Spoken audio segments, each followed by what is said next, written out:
शुभ संध्या सभी को। मैं रंजना, स्वागत है आपका हमारे YouTube channel geography with Ranjana classes में। आशा करते हैं आप लोग स्वस्थ होंगे, मस्त होंगे, पढ़ते रहे होंगे। आइए आज फिर से अध्ययन करते हैं एक छोटे से प्रयास के साथ छोटे से महत्वपूर्ण टॉपिक की।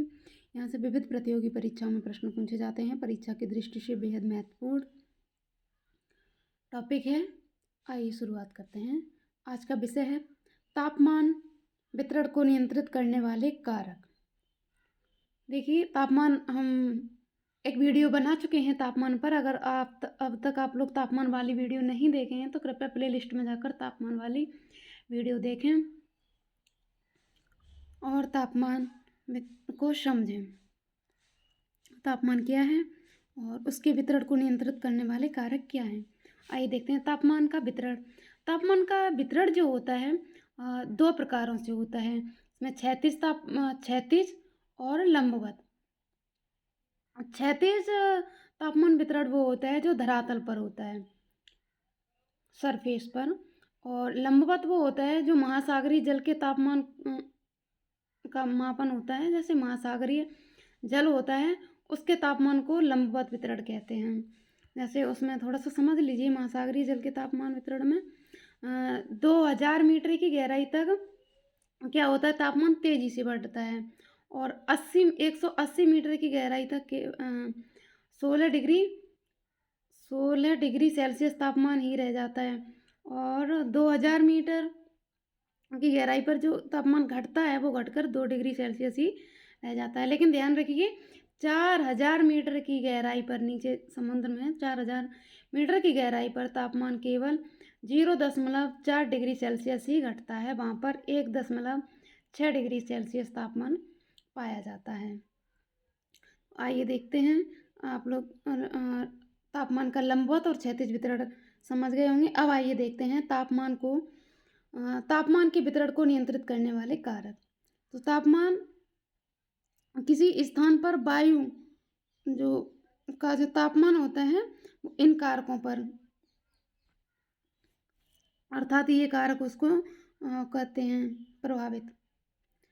उस स्थान की अक्षांश रेखा, मतलब जिस स्थान के तापमान का जो नियंत्रित करता है उस स्थान की अक्षांश रेखा, समुद्र तल से उस स्थान की उत्तुंगता, समुद्र तल से उसकी दूरी, वायु सहित का परिसंचरण और कोष्ठ तथा ठंडी महासागरीय धाराओं की उपस्थित स्थानीय कारक। देख लेते हैं थोड़ा सा अक्षांश क्या होता है। उस स्थान की अक्षांश रेखा इसमें दिया है। तो अक्षांश किसी भी स्थान का तापमान उस स्थान द्वारा क्या होता है, प्राप्त सूर्यताप पर निर्भर होता है। और सूर्यताप की मात्रा में अक्षांश के अनुसार क्या पाया जाता है, भिन्नता पाई जाती है। आप लोग समझेंगे सूर्यताप क्या है अलग से सूर्यताप को तब।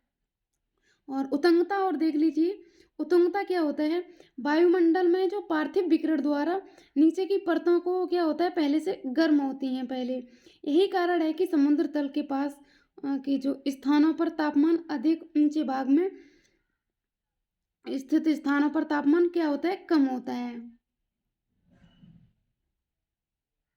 अर्थात तापमान सामान्यतः उत्तुंगता बढ़ने के साथ क्या होता है, घटता है। उत्तुंगता के बढ़ने के साथ क्या होता है, तापमान घटता है, जिसे ताप ह्रास दर कहते हैं, नॉर्मल लैप्स रेट कहते हैं। सामान्य ह्रास दर प्रति 1000 मीटर की ऊंचाई पर बढ़ने पर, 1000 मीटर की ऊंचाई पर अगर आप लोग ऊपर जाएंगे तो 6.5 डिग्री सेल्सियस टेम्परेचर क्या होगा, कम होगा, घट जाएगा। सामान्य से तापमान की उत्तुंगता से ये तात्पर्य है कि जो हम ऊंचाई पर जाते हैं, जैसे जैसे हम ऊंचाई पर जाते हैं वैसे वैसे क्या होता है, टेम्परेचर घटता जाता है। और कितना इसकी उसे ही तापमान की उत्तुंगता के जो होता है उसे ही जो बढ़ने की दर होती है, घटने की दर होती है। तापमान उत्तुंगता के बढ़ने के साथ जो तापमान की उत्तुंगता बढ़ती है उसके साथ तापमान क्या होता है, उत्तुंगता का मतलब होता है ऊंचाई।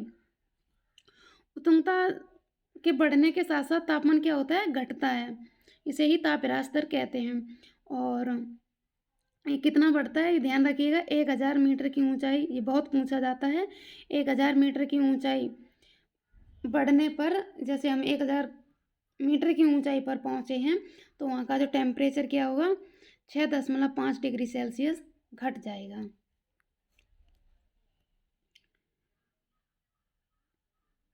और समुद्र तल से दूरी किसी स्थान के तापमान को ये भी प्रभावित करता है। वायु संहिता, महासागरीय धाराएं ये भी प्रभावित करती हैं। आज के लिए बस इतना ही। वीडियो कैसी लगी कमेंट करके अवश्य बताएं। और हमारी ऐसी ही महत्वपूर्ण जानकारी पाने के लिए जुड़े रहिए हमारे साथ। वीडियो देखने के लिए धन्यवाद। चैनल अब तक सब्सक्राइब ना किया हो तो सब्सक्राइब कीजिए। तब तक के लिए स्वस्थ रहिए, मस्त रहिए, पढ़ते रहिए।